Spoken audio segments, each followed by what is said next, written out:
বিষ, এই শব্দটা শুনলেই মনে অনেক কল্পনা জন্ম নেয়। কল্পনা অসহ্যকর তিক্ততা, কল্পনা অত্যন্ত বেদনাদায়ক মৃত্যু। এবার যদি আপনাকে জিজ্ঞেস করা হয় যে সবচেয়ে বিষাক্ত বিষ কোনটা, তাহলে আপনি কি বলবেন? কেউ বলবে সর্পের বিষ, কেউ বলবে কাঁকড়া বিছের, কেউ বলবে কালকিউটের বিষ।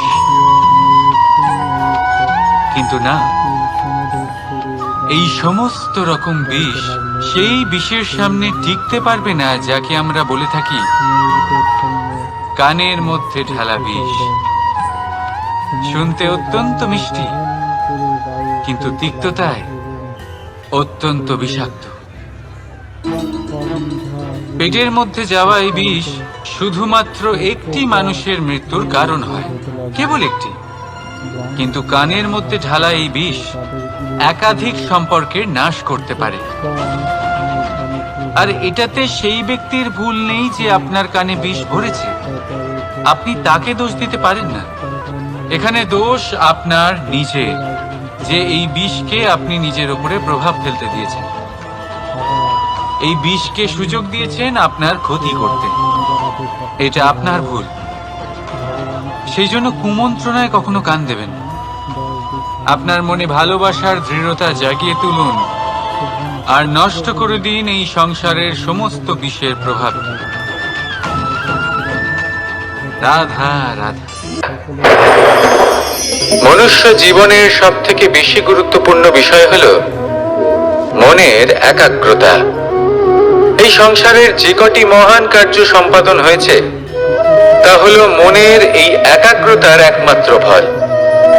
আপনি অবশ্যই দেখে থাকবেন, অনেক ছোট বড় নদী যা বয়ে চলে তাদের সামনে একটা বাঁধ নির্মাণ করা হয় সেই সব নদীর জল সঞ্চয় করতে। বাঁধ হয়ে গেলে প্রয়োজন মতো বা মনের ইচ্ছে মতো তাকে ব্যবহার করা সম্ভব।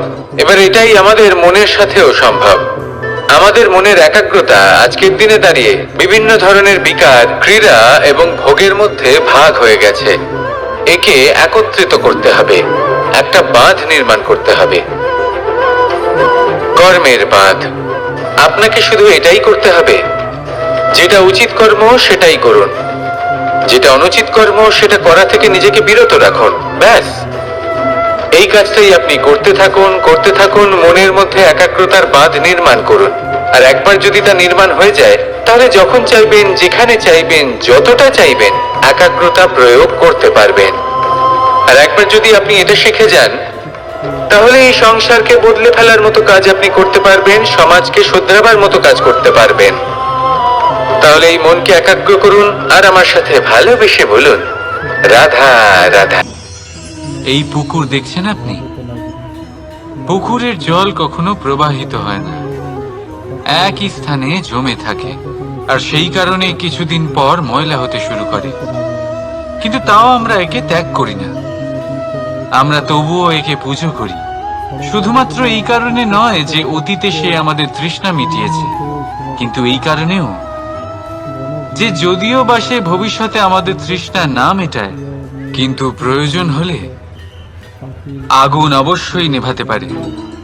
ঠিক সেই রকমই হয় আমাদের সম্পর্ক, সম্পর্ক যা আমরা বহু বছর পরিশ্রম করে তৈরি করি, যে দরকার পড়লে আমাদের সহায়ক হয় কোনো না কোনো ভাবে। সেই জন্য সম্মান করতে শিখুন এই সম্পর্কগুলিকে, শিখুন এই সম্পর্কগুলিকে অটুট রাখতে। কথায় কথায় এই সম্পর্কগুলিকে ভেঙে দিতে শিখবেন না। রাধা রাধা। আমরা সবাই ফল খাই, কিন্তু আমাদের সেই ফলই প্রিয় হয় যে পরিপক্ক হয়ে ওঠে, যেটা নম্র হয়, আর যে ফল অনেক বেশি মিষ্টি আর সুস্বাদু হয়ে থাকে, যাদের রঙে বাহার দেখা যায়। সেইভাবে জীবনে আমরা নানান মানুষের সাথে পরিচিত হই, কিন্তু সেই মানুষই আমাদের মন ছুঁয়ে যায় যারা বিনম্র স্বভাবের, যাদের বাণী খুব মধুর, যাদের অন্তরে আত্মবিশ্বাসের একটা তেজ, একটা রং দেখা যায়। এবার এমন ব্যক্তি আমরা কি করে হব ঠিক সেইভাবেই যেমন একটা ফল রোদ, বর্ষা, শীত, বায়ু এই সকল সংকটময় পরিস্থিতির সম্মুখীন হয়ে পরিপক্ক হয়ে ওঠে, সেইভাবেই মানুষ সংকটময় পরিস্থিতির সম্মুখীন হয়ে পরিপক্ক হয়ে ওঠেন। যদি এই সংকটের সম্মুখীন হন তাহলে অভিজ্ঞ হবেন, আর এই অভিজ্ঞতাই শিক্ষা দিয়ে যাবে। এই অভিজ্ঞতা আমাদের শিখিয়ে দেয় যে আমাদের বিনম্র থাকতে হবে, অহংকার করে কোনো লাভ নেই। মধুর বাণীর যে কি মূল্য তা আমরা শিখতে পারি। এই অভিজ্ঞতাই আমাদের বুঝিয়ে দেয় যে উচিত অনুচিত কোনটা আমাদের দৃষ্টিভঙ্গি তৈরি করে, আর এই দৃষ্টিভঙ্গি দ্বারা আত্মবিশ্বাস জাগ্রত হয়। সেই জন্য জীবনে কখনো বিপদ থেকে দূরে পালাবেন না, সেগুলোর সম্মুখীন হন, অভিজ্ঞতা লাভ করুন, তার থেকে শিক্ষা লাভ করুন, এইভাবেই পরিপক্ক হবেন। আসুন আমার সাথে ভালোবেসে বলুন, রাধা রাধা। ভগবান শ্রীকৃষ্ণের যখন আবির্ভাব হলো তখন 10 দিক শান্তি ও সমৃদ্ধিতে ভরে উঠল। শুভ নক্ষত্রগুলি নবমণ্ডলে শোভা পেতে লাগল। নগর, গ্রাম, গোচরণভূমি এবং সকলের হৃদয়ে সব রকমের শুভ ইঙ্গিত দেখা দিতে যেতে লাগলো। জলে পরিপূর্ণ হয়ে নদ নদী প্রবাহিত হতে লাগলো। সরোবরগুলি বিকশিত পদ্ম পূর্ণ হয়ে শোভা পেতে লাগলো।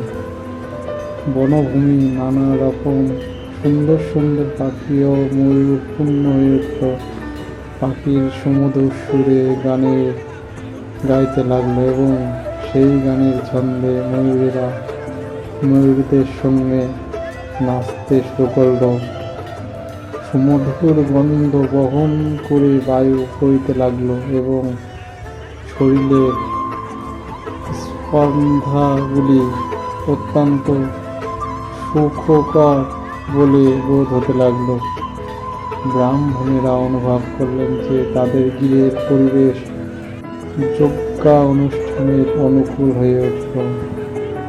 আসরিক রাজাদের অত্যাচারে যজ্ঞ অনুষ্ঠান যখন প্রায় বন্ধ হয়ে গিয়েছিল, যজ্ঞের আগুন প্রায় নিভে গিয়েছিল, কিন্তু এখন তারা আবার প্রশান্ত চিত্রে আগুন জ্বালাতে